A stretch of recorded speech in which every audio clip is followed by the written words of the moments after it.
साथियों, माननीय प्रधानमंत्री श्री नरेंद्र मोदी जी ने RINL के रिवाइवल के लिए 11,440 करोड़ रुपए का पैकेज कल कैबिनेट की CCEA में अप्रूव किया है। ये बहुत बड़ा एक रिवाइवल पैकेज है। RINL देश के स्टील सेक्टर में एक बहुत इंपॉर्टेंट कंपनी है जो कि आंध्र प्रदेश में स्थापित है और ये यूनिकनेस है इसकी कि ये पोर्ट बेस्ड स्टील प्लांट है। इसमें जो हिस्टोरिकल प्रॉब्लम्स थी उनको सॉल्व करने के लिए फ्रेश इक्विटी इन्फ्यूजन और वर्किंग कैपिटल को प्रिफर्ड शेयर कैपिटल के हिसाब से 11,440 करोड़ रुपीस का पैकेज बना है।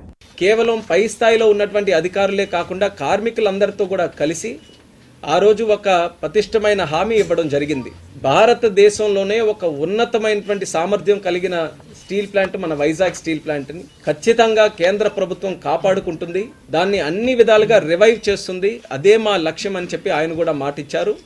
ఆ మాటని నిలబెట్టుకోవడానికి స్టీల్ మినిస్టర్గా ఆయనకి ఎన్ని రకాలైనటువంటి ఒడిదొడుకులు వచ్చినా సరే కమిట్మెంట్తో ప్లాంట్ మీద శ్రద్ధతో ఈరోజు ఆయన కూడా ఎంతో సహకారం మినిస్టర్గా ఈరోజు రాష్ట్ర ప్రజలకి ముఖ్యంగా స్టీల్ ప్లాంట్కి ఆయన సహకరించడం జరిగింది. కాబట్టి ఆయనకు కూడా ధన్యవాదాలు తెలియజేసుకుంటున్నాం.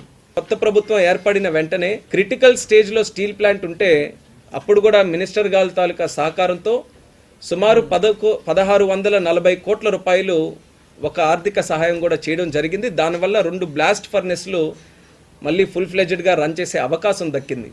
గాడి దప్పిన పరిపాలన ఘాట్లో పెట్టడమే కాకుండా ఏ విధంగా ముందుకు తీసుకుపోతాం, ఇన్వెస్టర్స్లో కూడా ఒక నమ్మకాన్ని కలిగించాల్సిన అవసరం ఉంది. ఇప్పటికీ ఒక నమ్మకాన్ని కలిగిస్తున్నాం, ఇంకా నమ్మకాన్ని కలిగించాలి.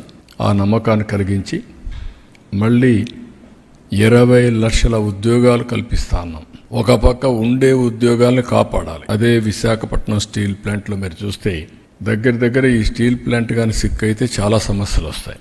కాబట్టి ఒక పక్క దీన్ని కాపాడుకుంటూనే ఇంకొక పక్కన 20 లక్షల ఉద్యోగాలకు ఏమేమి కావాలన్నా అవన్నీ వర్కౌట్ చేస్తున్నాం. ఇవన్నీ కూడా రాబోయే రోజులు ఇంకా మెరుగైన ఫలితాలు వస్తాయని చెప్పి తెలియజేస్తూ కేంద్రాన్ని ప్రత్యేకంగా ప్రధానమంత్రి గారికి అభినందనలు, ధన్యవాదాలు. మీరు ఎన్డీఏ ప్రభుత్వం ఇక్కడ ఏదైతే పెట్టుకున్నామో ఎన్డీఏ ప్రభుత్వం ఇచ్చిన హామీని నిలబెట్టుకోవడానికి మీరు ముందుకొచ్చి అన్ని విధాలా సహకరించారు. దానికి అభినందనలు, ధన్యవాదాలు. కేంద్ర ప్రభుత్వం ఒక చారిత్రాత్మకమైనటువంటి నిర్ణయాన్ని తీసుకోవడం జరిగింది. ఇప్పుడే మనకి అందినటువంటి వార్త, విశాఖ స్టీల్ ప్లాంట్ రివైవల్ కోసం కేంద్ర ప్రభుత్వం 11,500 కోట్ల రూపాయలని కేటాయించిందని చెప్పి మనకు వచ్చినటువంటి సమాచారం. నేను నరేంద్ర మోడీ గారికి అదేవిధంగా కుమారస్వామి గారికి నేను నా ధన్యవాదాలు, అదే నిర్మలా సీతారామన్ గారికి కూడా నా ధన్యవాదాలు నేను తెలియజేస్తున్నాను.